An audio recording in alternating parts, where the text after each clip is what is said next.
Okay, so we're going to move into recognizing our finalists and announcing our award winner. I'm excited about that part of the program. So far, so good, so let's keep moving along. I'm going to introduce Matt Benson, who's a partner at Cook Little, Rosenblatt and Manson. He serves as a fellow board member at the New Hampshire High-Tech Council. He's also the committee chair and serves with me on the Live Free and Start initiative. He's also the chair of the Entrepreneur of the Year Award. This event he chairs and puts a lot of time and energy into it, and also leads our entrepreneur forums for the High-Tech Council. So please join me in welcoming Matt. Thank you, Matt. Okay, thank you very much. That is a really hard act to follow, so try to stay awake. So thank you very much. I just want to kind of continue the evening. The celebration of entrepreneurship from where I've been sitting has been awesome. Hearing all of the great things the High-Tech Council is doing, hearing the remarks and the support from the governor, and hearing a great perspective from our keynote speaker. I think it's been great. So we want to keep things moving. And now it's my job to introduce to all of you the 4 finalists for this year's Entrepreneur of the Year Award. I want to tell you a little bit about the basis for the award and what considerations are taken into account. Really, the award is open to any founder, owner, or senior level management team of a business in New Hampshire who successfully organized, developed, or managed a high-tech company here and taken a concept to commercialization and shown some measurable success. And that last piece, measurable success, is a critical piece. I will tell you the judges had a really hard time this year. We had a great pool of applicants. You'll see a great group of finalists tonight as well. That just shows you some of the great things that are going on here in the state. I do want to thank a bunch of people who had a huge hand in putting the event together tonight, and it does take a lot of people, a lot of work, mostly volunteer. So there's a group of judges who, their names are all listed in your program, who take a look at all of the applications and materials, and it's up to them to make a very difficult decision about who the finalists and winners should be. We have interviewers. All of the candidates, actually, who submit applications get an interviewer to come out and produce a report. So we get a more personal perspective of that person and what that person or team has done for the company and shown that entrepreneurial spirit. And we also have a committee that helps kind of pull all that together. And last but not least, we also have the New Hampshire High-Tech Council staff that's done an awesome job. The names of all of these people in your program, if I could ask the judges, the interviewers, the EOY committee members, the High-Tech Council staff people who have helped out, just to stand for a minute and be recognized, I'd appreciate it.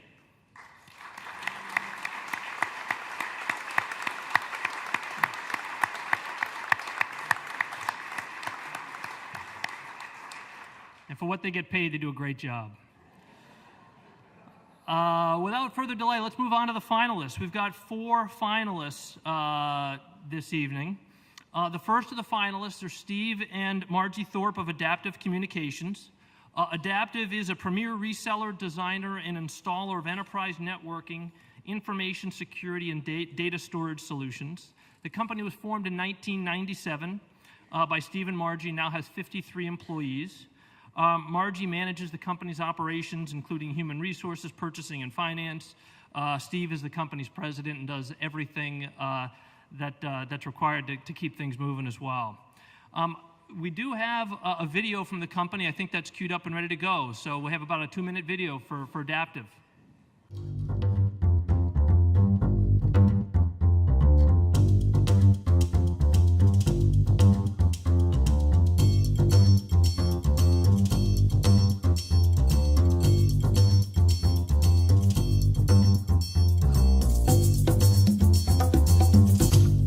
The history of Adaptive really goes back to 1998 when I founded the company with my wife Margie and Brent McLeod, and we founded it in a small office at our home in Stratham. When we started, we focused exclusively really on connectivity, wired connectivity.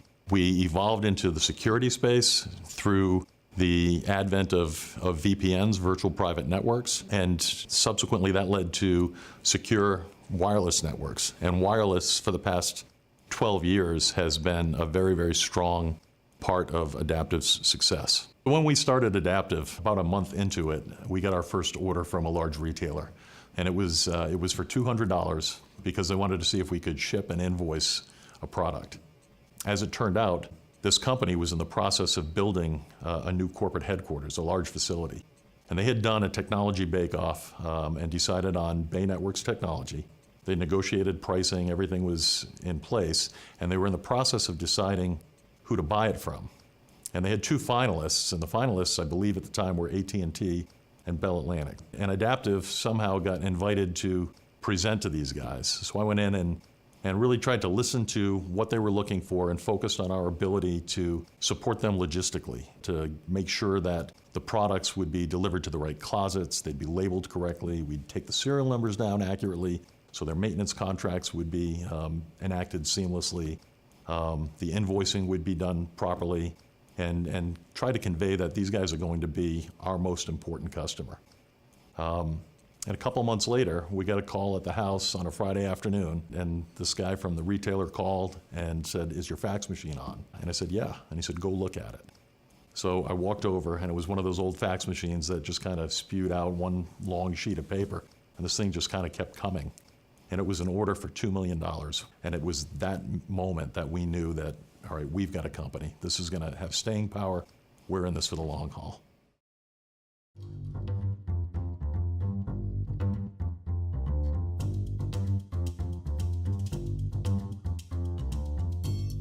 Adaptive Communications is dedicated.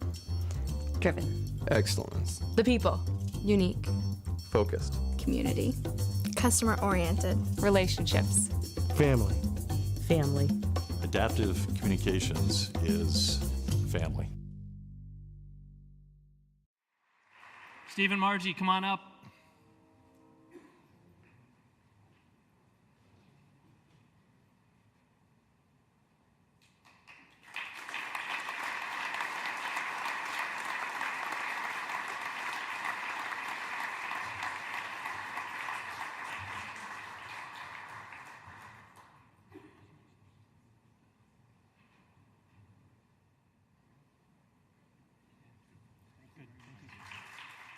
The second finalist for the evening, I'd like to recognize Bob Goldstein, Steve Singlar, and Jody Holt of Single Digits. Steve Singlar, he's the co-founder and president of Single Digits, where he's responsible for the company's long-term goals and strategic partnerships. He served not only as the technology visionary, but the cultural leader of the team. When you get a chance to ask him about Mr. Clean, he'll know what you're talking about. Bob Goldstein is the co-founder and CEO of the company. He brings over 15 years of industry leadership and experience to the team. He focuses energy in leading the company towards aggressive growth through mentoring and business development. And last but certainly not least is Jody Holt. She is responsible for the financial, administrative, and operational aspects of the company while assisting in formulating future direction and tactical initiatives. In 2013, Jody was recognized as CFO of the Year from the New Hampshire Business Review magazine for small businesses. Together, this trio leads the Single Digits team to deploy Wi-Fi networks in industries like hospitality, retail, and public venues. And we have a video for Single Digits as well.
Okay, I'd like to welcome up Steve, Bob, Jody. Come on up, please.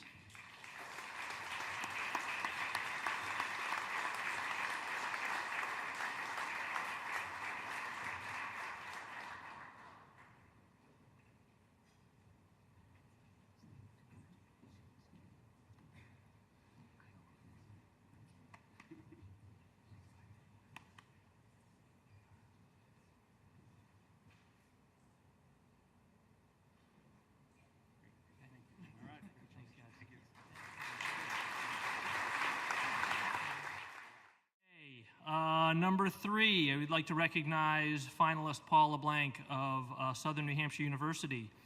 Southern New Hampshire University is a private, nonprofit accredited institution with more than 60,000 students, making it one of the fastest growing universities in the U.S. The university has become a national leader in developing innovative and affordable pathways to a degree. Founded in 1932, SNHU employs over 6,000 people and is on target to become the country's largest online nonprofit college by 2017. Paul was the first in his family to attend college and has implemented new systems and ways to think about learning, relationship software to Southern New Hampshire University to optimize student outcomes while using data analytics technology to predict student trends. It's a mouthful. With that, we should have a video for Paul as well.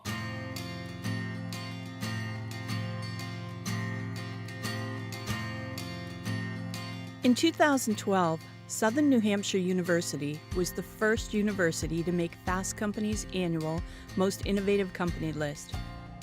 While a spot on that list might have seemed odd to someone not familiar with SNHU, it was simply the first widespread public notice of how tiny, struggling Southern New Hampshire University has become a powerhouse since President Paul LeBlanc took the reins in 2003. The university has been touted as the Amazon of higher education. Southern Hampshire University has very modest roots. It began as a school on the second floor across from Palace Fruits on Hanover Street in Manchester in 1932.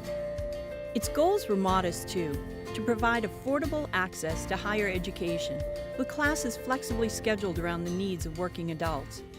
80+ years later, the school has undergone 2 name changes, a geographic move, and unparalleled public access through its more than 200 online degree programs.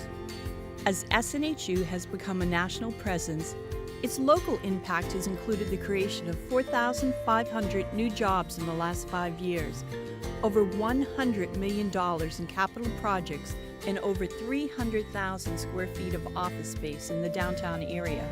SNHU is the fastest growing nonprofit university in the country, now serving over 70,000 students across the U.S. and around the globe. Yet its core mission has remained the same, providing affordable access to higher education.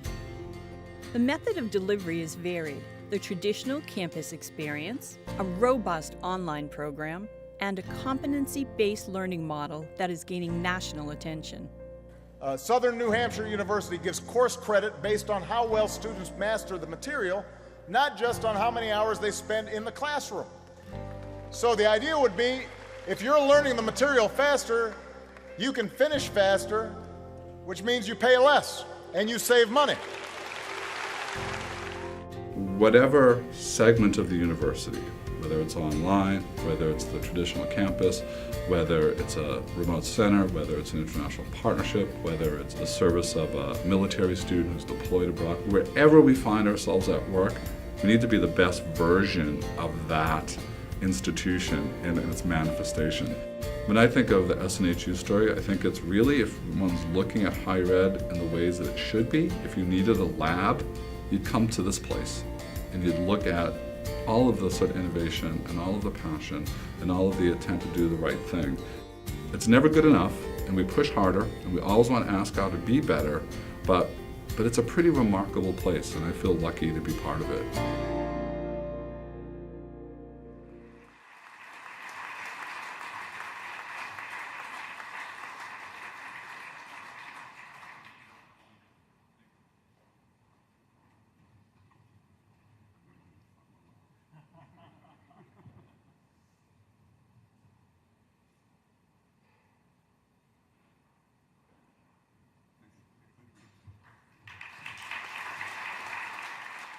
Okay, last but certainly not least of our finalists, I'd like to talk about Travis Warren of Whipple Hill Communications. So Travis founded Whipple Hill in 1998. His vision for the application of technology to real-world problems led Whipple Hill from designing websites for local businesses to the market leader in web-based total solutions for the private school market. In June of last year, Travis led the sale of Whipple Hill to Blackbaud, and he's now working for Blackbaud in charge of their K-12 vertical business. We should have a video for Whipple Hill as well. The internet changed our day-to-day lives. Booking a vacation, online banking, buying music, even how we interact with friends and family. And its impact on how schools communicate is no exception. At Whipple Hill, we've been improving the way private schools interact online for over a decade. In 2000, we were the team that schools turned to for website design and management. Today, we're providing the software that helps private schools meet the modern expectations of parents, teachers, and students. Schools can easily enhance learning, streamline their communications, connect people, manage enrollment, and increase efficiency. Now, teachers post class resources for their students, communicate with them in a single click, and students respond directly. The admission office builds dedicated landing pages to promote open house events. Staff and coaches view unique information like attendance records for each student. And parents review their kids' grades online the moment the teacher updates them. It's the whole school, connected. And that's just the beginning. Whipple Hill provides all the tools your school needs. From prospective families to graduates, our software redefines the way private schools communicate, allowing them to spend more time on what really matters: student learning and living. If you want to see more, visit us at whipplehill.com today.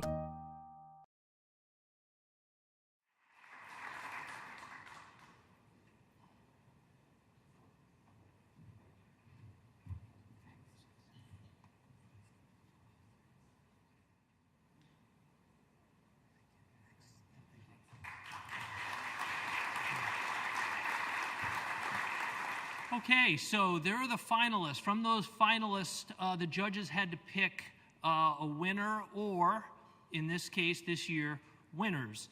As you can tell, we had a great crop of applicants, as you can tell just from the finalists. The judges had very difficult decisions to make. I think it's a sign of New Hampshire's kind of ever-improving entrepreneurial ecosystem, and a story about the companies that are being formed, growing, and succeeding here in the state. It's a testament to the hard work, the drive, the dedication that the entrepreneurs in this state, the crazy entrepreneurs, what they do and how they make a difference. So we're lucky to have so many great entrepreneurs and great companies here. And without further ado, I'd like to introduce the first of our winners this year. You'll understand in a minute why we had to have two winners. They're very different kinds of companies, very different kinds of industries, and in their own ways equally great. The first winner of Entrepreneur of the Year 2015, Bob Goldstein, Steve Singlar, Jody Holt from Single Digits.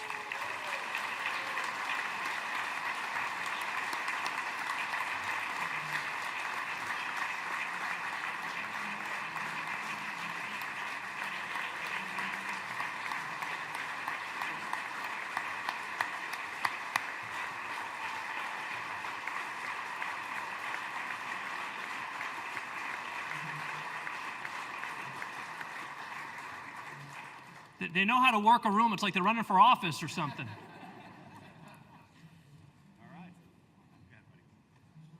I'll take the honors. I enjoy speaking for Bob and Jody, as I often do.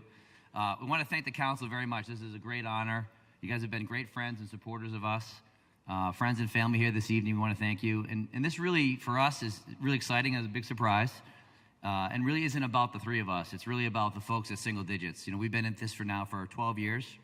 And we wouldn't be where we are today if it hadn't been for the great employees we have at our company that work so hard every day to make the vision we have come true. So we want to thank Single Digits very much, and again, thanks to the council.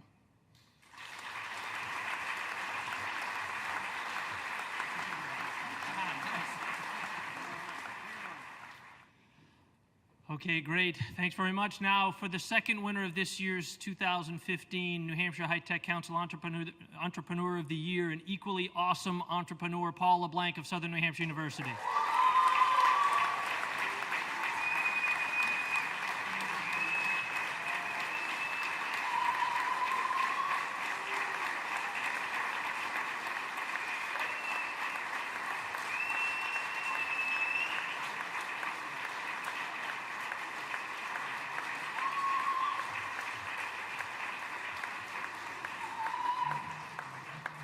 Thank you. We do this in an industry that's not exactly known for its innovation and entrepreneurialism. And a measure of why we're able to be successful is an amazing board, and many of them are here, including my board chair. Carla, I was thinking of your comment. They are living testimony to a willingness to put up with mistakes, which is why I'm here and not working someplace else. So thank you to my board. A lot of my staff and my team are here as well, and it's an amazing group of people that I get to work with. Do me a favor, raise your hand if you're the first generation college student in your family. A lot of hands going up in this room. So that dream and the transformative power of education is increasingly out of the reach of more and more Americans. And we innovate and we are entrepreneurial because we're trying to put it back in the reach, college degree back in the reach of young people. And that's going to be the driver of New Hampshire's future and our country's future. And I'm pleased to accept this award for my colleagues for that mission and that calling. Thank you so much.